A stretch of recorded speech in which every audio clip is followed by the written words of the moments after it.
मुख्यमंत्री मनोहर लाल ने कहा कि ऐसा माना जाता है कि इंसान का विकास जंगल से शुरू हुआ है। आसपास के वातावरण का विकास करते करते मनुष्य अपनी संस्कृति बसाने तक पहुंचा। शुरुआत में जो विकास हुआ वो कहीं लिखित ना होने के कारण लुप्त होता गया। हालांकि पीढ़ी दर पीढ़ी कहानियों और मौखिक रूप से यह इतिहास आगे बढ़ता गया।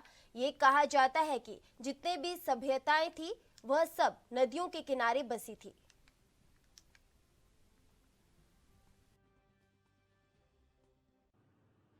मानव यात्रा आदि काल में कब शुरू हुई इसका कोई बहुत बड़ा उल्लेख तो नहीं है, लेकिन उस मानव यात्रा में, उस विकास यात्रा में बहुत सी ऐसी घटनाएं शुरू हुई। मनुष्य के बारे में कहा जाता है वो तो शायद जंगल का एक ऐसा प्राणी था जिसको कुछ समझ होती नहीं थी। धीरे धीरे उसका विकास हुआ। उस विकास में फिर कुछ उसका रहन सहन, उसका खान पान, उसकी वेशभूषा, फिर संस्कृति, सांस्कृतिक पहचान, ये चीजें लगातार शुरू हुई।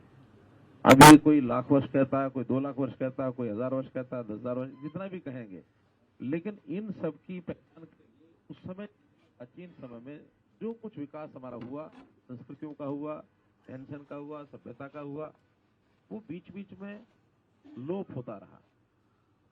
ऐसी पद्धति उस समय नहीं थी कि उस ज्ञान को लिखित रूप में आगे बढ़ाया जा सके। कभी सुनते सुनते, यानी श्रवण की ताकत से श्रुतियां जो है आगे बढ़ती रही। अगली पीढ़ी को कुछ बता रहे हैं, वो अगली पीढ़ी को बता रहा, आगे पीढ़ी को बता रहे हैं। बाद में एक समय ऐसा आया कि लेखन का काम शुरू हुआ, फिर लिखित में चीजें शुरू हुई। लिखित में शुरू हुई तब कुछ प्रमाण मिलने लगे कि किस अवसर में, किस समय की एक कृति है। इससे पहले का तो अनुमान लगाया जा सकता है, लेकिन बहुत ऐसे स्थान आज भी, संयोग से भारतवर्ष जो है सबसे प्राचीनतम संस्कृति का ये देश है। दुनिया के सब स्थानों के जितने भी ये उत्खनन हुए हैं, अवशेष मिले हैं सभ्यताओं के, आज भी चाहे मोहनजोदड़ो हो, चाहे हमारा राखी गढ़ी हो, चाहे अन्य स्थान भी हो, तो ये प्राचीन सभ्यता, ऐसे कुछ उल्लेख और स्थान मिले हैं।